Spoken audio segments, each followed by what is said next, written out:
Miss Naomi yarakunze atanga umutima n'ibirenge. Umunsi ngiye kukubwira uko Miss Naomi yahuye n'umukunzi witwa Mike Tesifi cyangwa se nushaka umwite Mike Tesfaye. Nyamuneka ubundi uyu musore mwese muramuzi, ni umusore w'umunya Ethiopia. Wakabose noneho ni gute Miss Naomi cyangwa se ni gute Miss w'u Rwanda yahuye n'umuntu uturuka muri Ethiopia? Niba ibyo byose wajya kubyibaza, ngiye kubwira urugero rwabo rw'ukuntu cyangwa se ngiye kubwira uko bahuye, ese byagenze gute kugira ngo Miss Naomi yisanga yatangiye gukunda cyane cyangwa se yatangiye kwiyumvamo uyu musore uturuka muri Ethiopia. Mbere yuko rero nkubwira ino nkuru, reka mbanze ngusabe akantu guto cyane. Niba uri kureba ino video aka kanya, nuza kuyikunda nuze kugenda udakanzirike. Icya kabiri, ndashimira cyane buri mukobwa wese uzi neza ko nyine adoma kungaragariza ukuntu cyangwa se adoma kunyereka yuko nyine akunda ibyo dukora. Icya kabiri, buri musore wese uzi neza ko nyine nawe akunda ibintu byanjye, ndamushimira. Niba warakanze subscribe, niba ujya ukandika kuri video zanjye, Imana izajya guhereza umugisha uko bwije nuko bukeye. Reka twanzike rero turebere hamwe inkuru yacu uko byagenze. Ese ni gute Miss Naomi cyangwa se ni gute uyu mukobwa w'icyuki cyangwa se uyu mukobwa w'umunyarwandakazi mwiza cyane dukunda yaje guhura n'umusore wo muri Ethiopia? Ndaje ngubwire uko byagenze, uko byatangiye. Ubundi byose bijya gutangira, uyu musore witwa Mike Tesifi yaje mu Rwanda ahagana mu mwaka wa 2018. Muri 2018 nibwo yaje mu Rwanda. Icyo gihe yaraje kwimenyereza cyangwa se yaraje muri internship cyangwa se muri training, nushaka kwite stage muri kaminuza y'u Rwanda. Kubera yuko ubundi uyu musore yize ibijyanye n'ubuvuzi cyangwa se yize ubuganga. Rero nyine ngo uyu musore witwa Mike Tesifi akimara gusoza stage cyangwa se wenda akimara gusoza internship, nyuma y'amezi ane gusa yese asubira iwabo muri Ethiopia. Ngo ariko mbere y'ibyo byose hari umuryango yigeze kubera inshuti cyangwa se hari umuryango nyine yigeze kumenyana no mu Rwanda, ababera inshuti cyangwa se aba inshuti y'umuryango. Ngo Mike Tesifi akimara kuba inshuti n'uyu muryango niwe wagize uruhare cyane kugira ngo amenye uyu mukobwa witwa Miss Naomi. Ndaje none ngusobanurire ese byagenze gute cyangwa se uyu muryango waje guhuza Mike Tesifi na Miss Naomi gute, byaje gute cyangwa se byaturutse hehe? Ngiye wenda icyo nakubwira ahanga mbere ko wenda nkubwira bino byose, nyamuneka buriya iyo Imana izajya guhuza abantu yikorera imirimo yayo nta muntu igishije inama cyangwa se nta muntu umwe ibajije. Ikindi cya kabiri, iyo Imana izakugezaho umuntu wawe icisha mu nzira nyinshi kandi rwose akakugiraho nawe mu buryo utazi. Reka two kwizimba mu magambo noneho twikomereze inkuru yacu. Nabwiye ngo uyu munsi cyangwa se aka kanya tuyikubara inkuru gusa, nta kindi kintu turi gukora. Niba udakunda inkuru rwose bibaye byiza wakikomereza. Rero ngo noneho nyuma yuko nyine uyu musore amenyanye n'uyu muryango, ngo muri 2021 baje kongera kumusaba yuko yazagaruka kubasura cyangwa se yazagaruka mu Rwanda. Ngo nuko uyu musore yarabyumvishe kubera yuko uyu muryango yari yarawukunze ndetse kandi yawiyumvagamo cyane. Ngo nyuma yuko Mike Tesifi agarutse mu Rwanda muri 2021, wa muryango yaraje gusura, ngo wari ufite abakobwa bagera kuri 2. Bano bakobwa rero nibo batumye uyu musore amenyena cyane cyangwa se agera na connection nyine mu makeya, atangira kugira feeling cyangwa se amarangamutima uyu mukobwa witwa Miss Naomi. Ndaje ngubwire byose noneho uko byagenze, nibwo inkuru yacu itangiye neza cyane. Ubone nyine mwese murabizi neza yuko abakobwa nimwe bw'abantu ba mbere mukunda gutangiza ibintu byose cyangwa se nimwe bantu ba mbere mukunze gutera ibuye ku kagari. Ahanga kintu babakobwa bakoze kugira ngo nyine Mike atangire kwisanga yatangiye gutekereza gukundana cyangwa se yatangiye gutekereza kujya mu rukundo. Ngo babakobwa baramufashe baramwicaza, ngo baramubaza bati se ujya uteganya kuzubaka urugo cyangwa se ujya uteganya kuzashaka umugore? Ngo nuko nyuma y'ibyo byose barangiza bagafata amafoto y'abakobwa beza bo mu Rwanda, barangiza bakamubwira bati se muri bano bakobwa bose wahitamo uwuhe? Ibyo byose rero bakomeje kugenda bamwereka amafoto y'abakobwa beza cyane dufite mu Rwanda, ariko nyine bakibanda ku bakobwa nyine b'ibyamamare cyangwa se ku bakobwa b'abasitari. Ngo rero byaje kurangira bageze ku itsinda ryitwa Mackenzies. Ubundi Mackenzies cyangwa se n'utsinda abenshi mukunda gukurikirana social media cyangwa se mukunda abanyarwandakazi nta kuntu mwaba mutabazi. Ubundi iri tsinda rya Mackenzies ni itsinda rya Miss Naomi, ariko harimo abavandimwe biwe bose. Abo nabashije kumenyamo harimo Keti ndetse na Miss Naomi, abandi ntabwo mbazi, ariko abo bakobwa nyine ni beza pe, baragaragara neza. Rero ngo byaje kurangira babakobwa bari kugenda bamuhitiramo bakamubaza bati se muri bano bakobwa bose wahitamo uwuhe? Muri abo bose wahitamo uwuhe? Ngo byaje kurangira nyine bageze kuri rya tsinda, ngo baramubaza bati se muri bano bakobwa bose uri kureba ni uwuhe wahitamo cyangwa se ni uwuhe wakunda? Ngo byaje kurangira ahisemo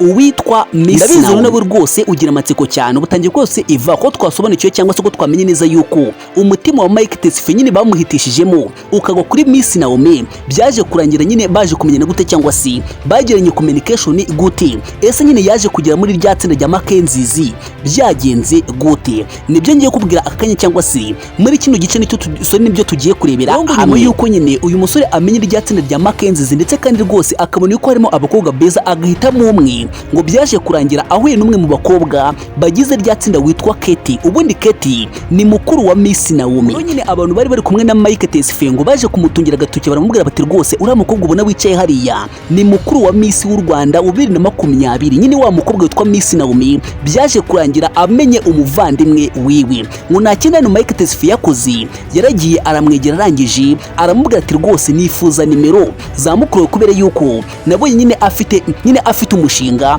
ujya kumera nk'unkura cyangwa se nk'uwo nyine niganya kuza kora dufatanyije byaba ari sawa cyane. Ahangara ngo umva ikintu no Katie yakoze ngo yaragiye nyine nawe urabyumva kuna abakobwa bahinda ngo yese agenda abwira Miss Naomi aramubwira ati rwose nakuboneye umugabo none rwose muri makiya urarongoye cyangwa se ugiye kuva mu bukobwa. Ngo nukuro Miss Naomi nawe nk'umukobwa rwose uromaze gukura ndetse kandi rwose uromaze kugera mu myaka y'ubukure, iyo nkuru yise ahisamira hejuru atangiye kubase noneho niwe musore cyangwa se nirihe boga nyine mukuru wanjye yamboneye, ese umugabo nyine yamboneye ameze gute? Ngo nuko nta kindi ahanga Katie yakoze cyangwa se Katie yakoze yabwiye Miss Naomi ati rwose uyu musore yanyatse nimero zawe nazima nyine yambwiye yuko azaguhamagara cyangwa se yambwiye yuko azakuvugisha, ariko mvanga noneho akantu Mike Tesfaye yakoze abasore mwite mwiga isomo ngo uyu musore yafashe za nimero ariko ntabwo yigeze amuhamagara, yagize ibiki ntabwo yigeze amuhamagara. Icyumweru cya mbere cyarashize ibyumweru bibiri nyine hagiye kuzo icya gatatu ngo nuko nyine Miss Naomi aramubaza ati si nyine ahita abaza Katie ati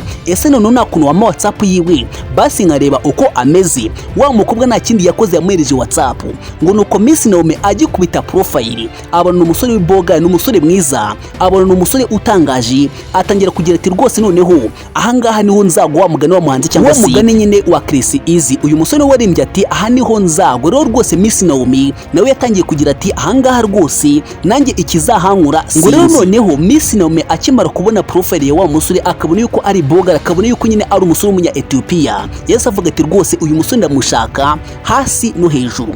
Ngo nta kindi kintu yakoze yahise yihuta cyane aragenda abwira Katie ati ese basi wamfasha cyangwa se wangirira impuhwe ukamwibutsa yuko nyine yibagiye kumvugisha cyangwa se yibagiwe kumamagara. Ngo nuko Katie rwose yabikoreye umuvandimwe arangije nyine ahamagara wa musore twa Mike Tesfaye aramubwira ati se uzi ko bagiye guhamagara Naomi. Nyine ngo nta kindi kintu wa musore we yakoze yahise nyine amubwira ko yari yarabyogiyeho cyangwa se byari byaramurenzo arangije ahita amuhamagara ako kanya. Ngo nuko Miss Naomi akimara gufata telefone ngo nawe nabwo azi ukuntu byagenze nyine yatangiye kwimvamo urukundo muri we nyine atazi ukuntu ruri kuza. Ngo rero Miss Naomi yahise amusaba yuko bazahura cyangwa se nyuma makeya bazagenda communication bagahura nyine bakaganira cyangwa se bakavugana kuri uwo mushinga bateganyaga gukora. Nawe urabyumva umukobwa ukunze rwose arakorohereza ibintu byose. Nibutsa n'abasore bazi neza ko bari mu rukundo iyo umukobwa ukunda rwose ntabwo akuvuna ntabwo akugora na gatoya. Niba uzi neza ko umukunzi wawe umutakazo cyangwa se umushore bya mirenge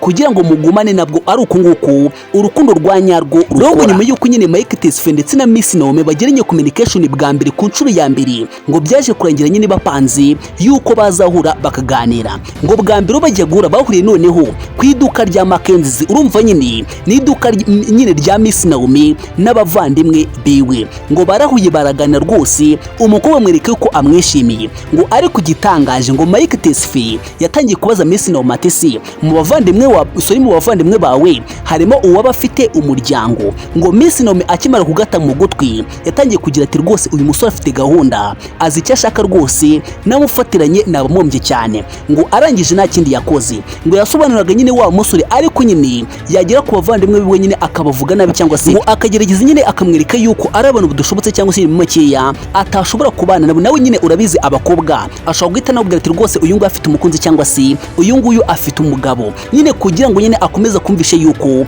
ari we usigaye. Ngo ariko we yajyaga kwigeraho akivuga neza nyine akitaka akamwereka ko ari single cyangwa se nyine akamwereka yuko nta muntu afite bari kumwe ako kanya. Ngo ibyo byose rero birangiye nyine byaje kurangira batangiye kugirana umubano udasanzwe. Nyine urumva abantu bari batangiye kugirana business bakajya amahoro kenshi bakaganira, byaje kurangira nyine batangiye kujya bagera muri resitora bagasangira nyine bakisanzura n'abagatemberana. Biza kurangira bya bintu twakinishaga bivuyemo uromantike cyangwa se bivuyemo urukundo rwa nyarwo, bivuyemo nyine umugisha cyangwa se rwa rukundo turi kubona. Rero nyuma yuko ibyo byose bibayeho, uyu musore nyine byaje kurangira nawe atangiye kugenda yumvamo cyangwa se akunda uyu mukobwa witwa Miss Naomi. Biza kurangira amusabye yuko yamubera umukunzi, kumusaba yuko yamubera umukunzi. Biza kurangira nyine amusabye yuko yamubera umugore w'ubuzima bwiwe bwose. Rero rwose nawe urabyumva, inkuru y'urugendo rwabo cyangwa se inkuru y'urukundo rwabo, Miss Naomi niwe wamushotoye cyangwa se niwe wabigizemo uruhare cyane. Babakobwa mujye muvuga ngo ese iyo ukunze umusore wabigenza gute? Mwereke sigino, ubundi nyine umwereke ibimenyetso, ubundi witurize wicecekere. Umusore w'umuhanga nawe iyo abibonye afatana nyine muri makeya inkweto yiwe itaramucika. Reka ngusubire muri umucamake cyangwa se mu minota mike cyane nyine inkuru y'urugendo rwabo cyangwa se inkuru y'urukundo rwabo uko bamenyenye. Mike Tesfaye yaje mu Rwanda 2018. Muri 2018 yaje kugira umuryango nyine amenyamo cyangwa se yabaye inshuti y'umuryango umwe mu Rwanda. Nyuma yo kuba inshuti y'umuryango, byaje kurangira noneho abaye inshuti na bamwe mu bakobwa ba wa muryango. Noneho abakobwa bakundaga kumufata bakamubaza bati se uteganya kuzubaka urugo cyangwa se kuzashaka umugore? Ngo barangiza bakamwereka abakobwa beza dufite bo mu Rwanda cyangwa se abakobwa b'ibyamamare bo mu Rwanda. Ngo byaje kurengera aba bakobwa bagize ku itsinda ryitwa Mackenzies. Iri tsinda rya Mackenzies rero ryari ririmo umukobwa cyangwa se ryari ryashinzwe n'umukobwa witwa Miss Naomi, ariko nyine rigizwe n'abavandimwe biwe. Ngo nyuma y'uko rero noneho uyu musore bamweretse abo bose, ngo byaje kurangira aje guhurira muri resitora n'umwe muri ba bakobwa bagize rya tsinda rya Mackenzies. Ngo nuko noneho abantu bari bajyanye bamutungira agatoki baramubwira bati rwose uriya mukobwa witwa Kate wicaye hariya ni murumuna sore ni mukuru wa Miss w'u Rwanda witwa Miss Naomi. Ngo kandi icyo gihe nyine babakobwa bamwereka nyine Miss Naomi nyine ngo nyine yari yaramukunze cyangwa se yari yaramwishimiye. Ngo rero nta kindi kintu uyu musore yakoze, yegereye wa mukobwa witwa Kate nyine arangije amwaka nimero za Miss Naomi, ariko nyine amaze kuzimwaka Kate nawe nta kindi yakoze, yarirukanse cyane cyangwa se yaragiye abwira Miss Naomi ati rwose nakuboneye umugabo ndetse kandi umugabo w'ibogari. Ngo nuko Miss Naomi nawe atangira kugira amatsiko, atangiye kubaza se noneho umugabo wamboneye ameze gute? Ngo ariko ikintu gitangaje ahangaha Mike Tesfaye ntabwo yigeze amuhamagara. Ngo haciye icyumweru cya mbere icya kabiri, ngo nuko nyine Miss Naomi atangiye kurambirwa yibutsa Kate nyine yuko nyine Mike Tesfaye yamuhamagara. Ngo amaze kubimwibutsa nyine Mike Tesfaye yaramuhamagaye rwose, bagirana ikiganiro nyine barishimirana, baza gupanga kubahura cyangwa se kugirana umubano. Ngo bahura bwa mbere bahuriye nyine ku iduka ryabo ryitwa Mackenzies, baragana bamaze kuganira nyine barapanga ibyo bapagaga. Bamaze kubipanga biza kurangira nyine bya bintu twita ubushuti busanzwe cyangwa se bya bintu twita gufatanya business bivuyemo urukundo rudasanzwe, birangira nyine muri make yatubashingiye cyangwa se ubu ngubu nyine babaye umugore n'umugabo. Nawe urabizi cyangwa se story yabo urayizi, nkakubaza nise ino couple urayikunda uyiyumvamo? Ino video wayirebye kuva itangiye kugira igeze ku musozo, uze kunyandikira hasi muri comment uti Iva iyi video nayirebye kuva itangiye kugira igeze ku musozo kandi nayikunze neza cyane. Ndashaka kukubaza akabazo kamwe gusa nyine, niba wayirebye kugera igeze ku musozo uze kwandika hasi muri comment nkubaze ako kabazo karoroshye cyane, ndetse kandi rwose ndanagushime cyane niba nyine wayirebye kugera igeze ahangaha. Imana ikurinde, hasta la vista, ciao ciao.